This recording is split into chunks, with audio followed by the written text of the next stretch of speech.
Alright folks, welcome back to another instalment of STN. We're going to dive straight in this week with some terrible news for fans of world trade. Some poor fella's definitely lost his job after getting a container ship stuck and blocking off the entire Suez Canal. It's not clear if the ship was knocked off course by wind or if it was just a really ill-judged attempt at a three-point turn. I failed my driving test for much less than that. The Suez Canal is the busiest shipping route in the world. 12% of global trade goes through that canal. There's 300 ships blocked either side of the boat waiting to get past, and some of them have even had to reroute around Africa. That's a hell of a diversion, isn't it? I get the ump when the Felwell Viaduct's closed on the M6 and I've got to go through Warrington, and that's only about a 20-minute delay for me. These lads have had to sail around Africa. That's about 10 days. And then, of course, there's the added security concerns. Captain Phillips knows what I'm talking about. To be fair, the locals have whipped out the tugboat straight away to try and get the old girl moving, but Egyptian officials have said they haven't had this much trouble getting something moving since Mido played up front for the national team. As of Saturday afternoon, they managed to move the boat about 6 inches, and 6 inches is very impressive in some contexts, but not on this occasion, lads. The next story that caught my eye this week, the Spanish government have come up with an innovative idea to combat the coronavirus pandemic. The Spanish dons have said, yeah, we all know social distancing and vaccines are great, but I'll tell you what's really going to put this virus to bed. A 3-day weekend. What? It's not a joke, the Spanish are trialling a 4-day work week in response to the COVID pandemic. I can just imagine how that conversation must have gone. Oh, fellas, we're banging trouble with this virus. The vaccine rollout's taking ages, people are fed up with lockdowns, and we're on the brink of a third wave. We need ideas rapido. Senor, I've got an idea. Go on then. 4-day work week.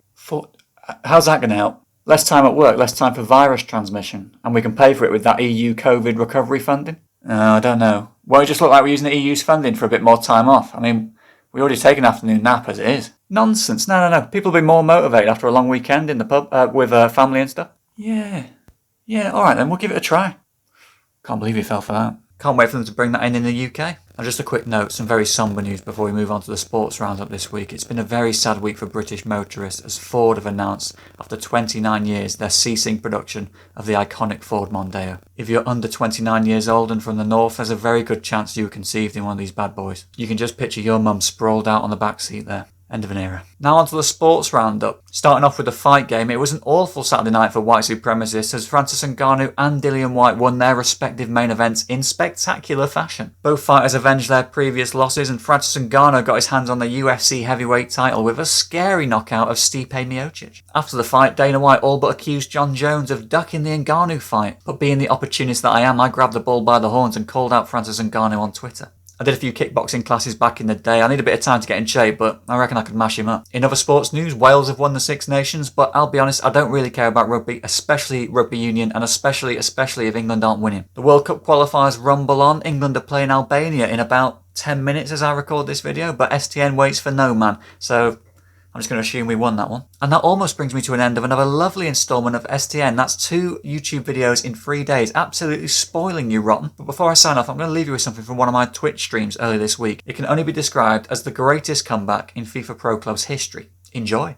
Keep moving. My respect for this team. Yes! Oh yes! It would have to be, wouldn't it? We've got a goal. Squeeze, boys. Big squeeze. Yeah. Ollie T's on. What's on? Bang that. Yes. Oh my god. Come on, man. Unthinkable. Come on, boys. Get the ball. Back in this game now, boys. Hang on. One more. No, don't hit it. Go on, bang that! Yes! Go on! Come on, the wind's coming. The wind's coming. Oh my god. 3 goals in about 4 minutes. Take your talking on us. Oh, that's nice. Outline. Cheeky One more. Yeah, short one. Oh, we get. Oh yes.